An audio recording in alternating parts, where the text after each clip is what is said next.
मैं सबसे पहले तो दिल्ली ओलंपिक एसोसिएशन को दिल्ली ओलंपिक गेम्स 2024 के करवाने पर बहुत बहुत धन्यवाद देता हूं, उनका बहुत बहुत आभार प्रकट करता हूं। ये खेल सफल नहीं होते अगर आप सब लोग इसमें शामिल नहीं होते। तो उन युवाओं ने जिन्होंने खेलों का रास्ता अपनाया है और आज भाग लेने के लिए आए हैं, एक बार मेरे युवा खिलाड़ियों के लिए जोरदार तालियां बजा दीजिए। सभी मंच वाले खिलाड़ियों के लिए ताली बजाएंगे। आप में से पहली बार दिल्ली ओलंपिक गेम्स में पार्टिसिपेट करने कौन कौन आया, जरा हाथ खड़ा करके बताएं। बहुत सारे लोग पहली बार पार्टिसिपेट करने आए। जो पहली बार आए उनका तो स्वागत है ही। मुझे पूर्ण विश्वास है जो नरेंद्र मोदी जी कहते हैं, खेलोगे तो खिलोगे, और इसीलिए खेलो इंडिया यूथ गेम्स, खेलो इंडिया यूनिवर्सिटी गेम्स, खेलो इंडिया विंटर गेम्स और अब खेलो इंडिया पैरा गेम्स की शुरुआत भी की है। और ये 4 गेम्स देश में होती हैं। आज लगभग 17,000 से ज्यादा खिलाड़ी इन अलग अलग इवेंट में भाग लेते हैं और जो पार्टिसिपेट करते हैं, आज उनमें से बहुत सारे खिलाड़ी ऐसे हैं जो एशियन गेम्स, कॉमनवेल्थ गेम्स और ओलंपिक गेम तक पहुंचने का काम हुआ है। मुझे पूर्ण विश्वास है दिल्ली के दिल्ली के द्वारा करवाया गया ये ऑर्गेनाइज दिल्ली ओलंपिक गेम्स में भी जो आज मेरे युवा खिलाड़ी भाग लेने जा रहे हैं, ये भविष्य में अपने प्रदेश के साथ साथ देश के लिए मेडल जीतने का काम भी कर सकते हैं। कर सकते हैं कि नहीं कर सकते हैं? तैयारी है, दम है, जोश है? अगर है दम तो बढ़ाओ कदम। और आप सब यहां पर आ ही गए। आपके लिए भारत सरकार ने क्या किया है? सबसे पहले 2017 में जब खेलो इंडिया का लॉन्च हुआ तो उसके लिए 1,756 करोड़ रुपया 3 साल के लिए मंजूर किया था। लेकिन अब प्रधानमंत्री मोदी जी ने अगले 5 साल के लिए 3400 करोड़ रुपया खेलो इंडिया के लिए मंजूर कर दिया है, 3400 करोड़ रुपये। और मेरे युवा साथियों, जब यूपीए की सरकार 10 साल थी तो उन 10 सालों में केवल 250 करोड़ रुपए के प्रोजेक्ट बन रहे थे। लेकिन हमने पिछले 10 सालों में 2,840 करोड़ रुपए के प्रोजेक्ट बनाकर तैयार कर दिए हैं, जो ऐसे इंडोर स्टेडियम से लेकर बड़े बड़े खेलों के मैदान हैं।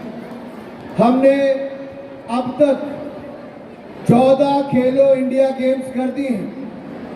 आजकल विंटर गेम्स लेह और श्रीनगर में चल रही हैं और 19 तारीख से खेलो इंडिया यूनिवर्सिटी गेम्स असम में होने जा रही है और साथ साथ नॉर्थ ईस्ट के 7 राज्यों में होगी।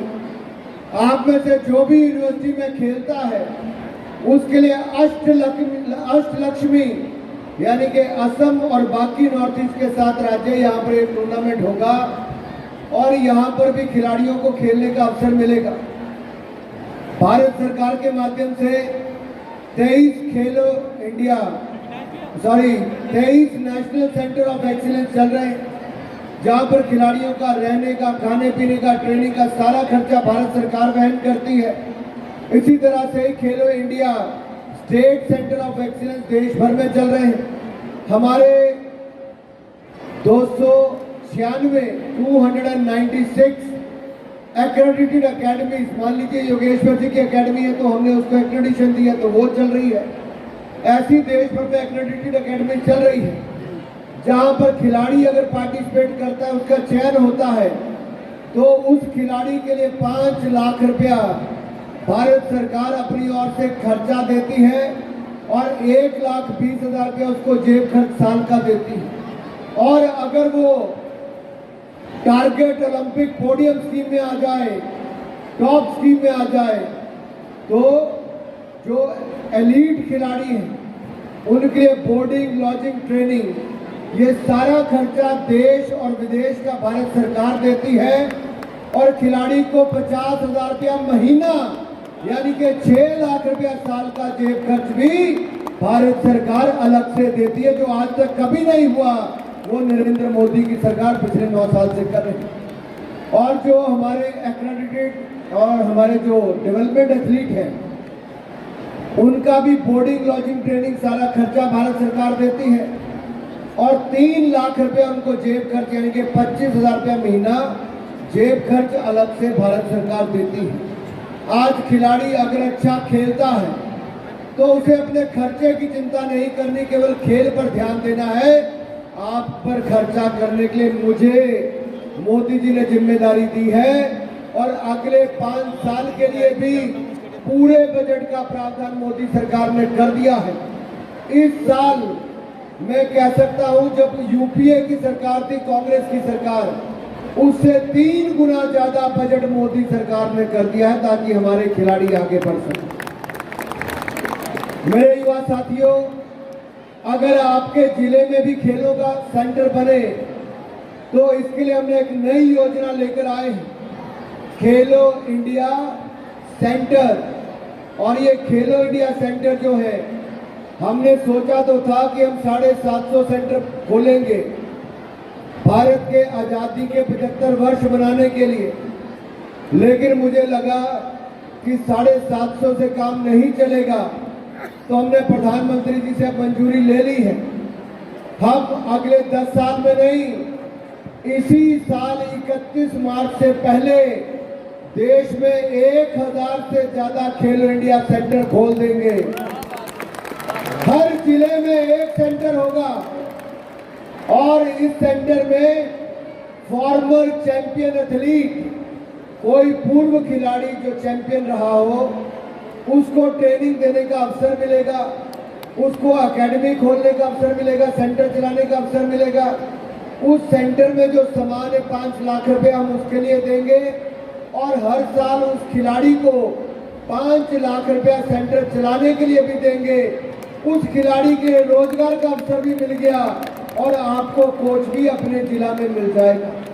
अगर देश का हर राज्य अगर ऐसी योजना शुरू कर दे तो आप कल्पना कीजिए कि देश भर के हर ब्लॉक में सेंटर बन सकता है और देश भर के करोड़ों खिलाड़ियों को ट्रेनिंग के अवसर भी मिलेंगे। मेरे युवा साथियों, खेलों में महिलाओं ने बहुत अच्छा किया। भारत की बेटियों ने, जहां एक और हरियाणा से मोदी जी ने शुरुआत की थी बेटी बचाओ बेटी पढ़ाओ की, आदरणीय वीरेंद्र सिंह जी, आज बेटी बचाओ और बेटी पढ़ाओ के साथ साथ बेटियों को खेलने का अवसर भी मिला है। और जब ओलंपिक्स गेम आई तो पहला मेडल भी भारत के लिए ओलंपिक्स में टोक्यो में भारत की बेटी मीराबाई चानू ने जीतने का काम किया था। और अब हमने बेटियों के लिए और महिलाओं के लिए वुमेन स्पोर्ट्स लीग देश भर में शुरू कर दी है। अब तक लगभग 21 स्पोर्ट्स डिसिप्लिन में 26 राज्यों में इसको किया जा चुका है और इसमें 60,147 महिलाओं ने भाग लिया। 575 कंपटीटर्स भी इसमें कंपटीशंस हुए हैं और इसके कारण हमारी बेटियों को आगे बढ़ने का अवसर मिला। प्राची दहलान भी यहाँ पर आज मंच पर है जो आपको वो दिलाएंगी। ऐसे बहुत सारी महिला एथलीट्स, मुझे जो महिला एथलीट्स यहाँ पर है जरा अपना हाथ खड़ा करके बताएं जो पार्टिसिपेट करने आई हैं। जो लड़कियां आज खेलों में पार्टिसिपेट करने के लिए आए वुमेन एथलीट्स, वो अपना हाथ एक बार खड़ा कर दे। वुमेन एथलीट्स एक बार, काफी वुमेन एथलीट्स यहाँ पर देखने को मिल रही हैं। तो देश में वुमेन एथलीट्स भी आगे आई हैं, बहुत शानदार उन्होंने किया है। हमने 10 का दम और अस्मिता ऐसे कार्यक्रमों की शुरुआत की जहां पर लाखों रुपए खिलाड़ियों को दिए भी गए, हजारों खिलाड़ियों ने पार्टिसिपेट भी किया। लेकिन सबसे बड़ी बात मेरे साथियों ये थी कि टोक्यो ओलंपिक्स के बाद कॉमनवेल्थ गेम्स में भी भारत ने आज तक के सबसे ज्यादा मेडल जीते, लेकिन हम कभी 100 मेडल तक नहीं पहुंच पाए थे। इस बार जब एशियन गेम्स में हम खेलने गए तो मैंने मंच से कहा था, क्या 100 पार करके दिखाओगे? तो खिलाड़ियों ने कहा था हाँ, और मैंने कहा था इस बार 100 पार। और हम एशियन गेम्स में पहली बार हमने 70 मेडल से छलांग लगाकर 107 मेडल जीतने का काम भारत के खिलाड़ियों ने किया है। लेकिन जब पैरा गेम्स की बात आई, पैरा एशियन गेम्स की, तो लगा एबल एथलीट ने कर दिया, क्या पैरा एथलीट कर पाएंगे? तो मैंने उनसे कहा क्या 107 का रिकॉर्ड तोड़ोगे? तो उन्होंने कहा था हाँ, हम एबल एथलीट्स का रिकॉर्ड तोड़ेंगे। और पैरा एशियन गेम्स में 107 से आगे निकलकर पिछली बार से कई गुना ज्यादा मेडल, 111 मेडल हमारे पैरा एथलीट्स ने जीतने का काम किया। साथियों, फर्क ये पड़ गया है कि कभी हमारे जितने खिलाड़ी खेलने जाते थे, आज उतने मेडल हम जीत कर लाते हैं।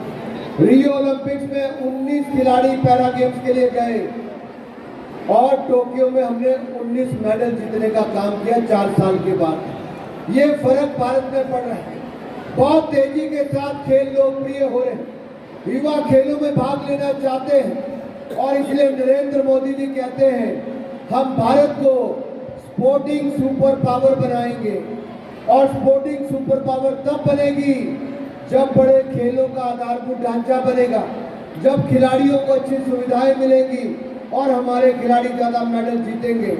तो हमने स्पोर्ट्स इंफ्रास्ट्रक्चर भी बना दिया, खिलाड़ियों के लिए सुविधाएं भी देनी शुरू कर दी, बजट को भी 3 गुना कर दिया। हमारे खिलाड़ियों ने मेडल भी पहले से ज्यादा जीतने शुरू कर दिए, लेकिन अभी बहुत आगे जाना है। हमें आने वाले पेरिस ओलंपिक्स में, टोक्यो ओलंपिक्स का रिकॉर्ड तोड़ना है, और 2036 में अपने भारत में, आप सब भारतवासियों की ओर से मैं कह रहा हूं, हमें 2036 में जो आज तक कभी नहीं हुआ, हम भारत में ओलंपिक्स का आयोजन करवाने की भी तैयारी करने जा रहे हैं।